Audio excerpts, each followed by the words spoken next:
Hi everybody, we're back with day 2 of our kitchen renovation. Today is all about sanding and patching and getting everything smooth so that we can paint next. Alright, so what you'll see here is right up here. This is where the old outlet was. Daryl went ahead and took that out. It also was helpful because we were able to find the studs. I don't know if you can see, but it's really hard to find studs in here because it's plaster. So we were able to find that stud, which is important because we're going to be adding floating shelves in here with certain brackets, so those studs are important. What we're also going to be doing today is sanding all of this down so that's nice and smooth so that we can paint. We also had a meeting today to talk about getting our countertops and trying to pick one of those out. We haven't nailed that down yet. We're waiting on estimates, so depending on how that goes, you might see something about that soon. So these are the tools that we're going to use. We're going to use the orbital sander. That way it's easier and faster than just using a block sander. Notice the duct tape here. Daryl had to duct tape it because the clips that held this on no longer are working. Then we're also going to have the shop vac. That way it can help vacuum up the dust as we're going along sanding it. So we're going to get started.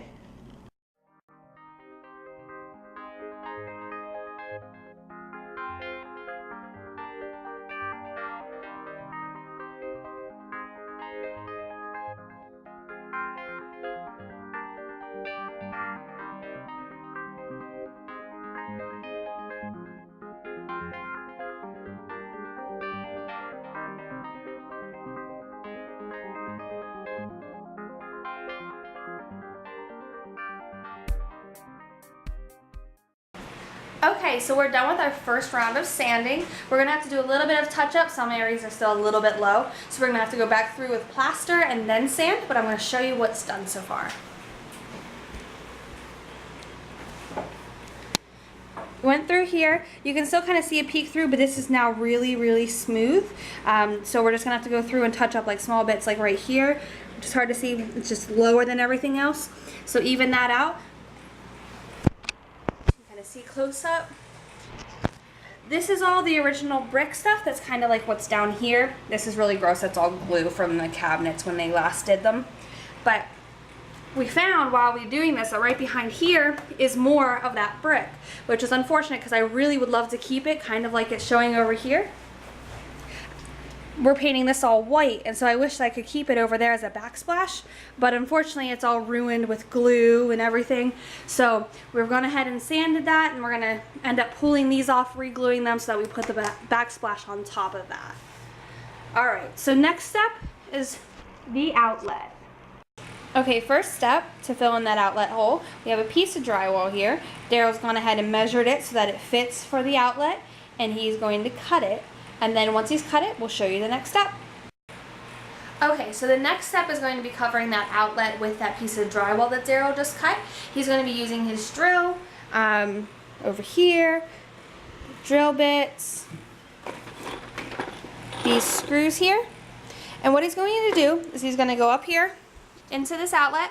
He's going to put a piece of wood behind it, and we're going to screw it in so that it supports and has something for the drywall to screw into. And then we will plaster it shut.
Okay, so we know it's not the most beautiful drywall patch job ever, and probably not even done the way you're supposed to do it. However, it works for us. So what I've done is I've gone ahead and covered it with spackle plaster stuff, and then we'll come back after it's dry, which will probably take forever, and then we'll sand it down again. So that, I think, is the end of our day. Daryl's wave. If they can see you, I don't know. But keep watching and you'll see the next day.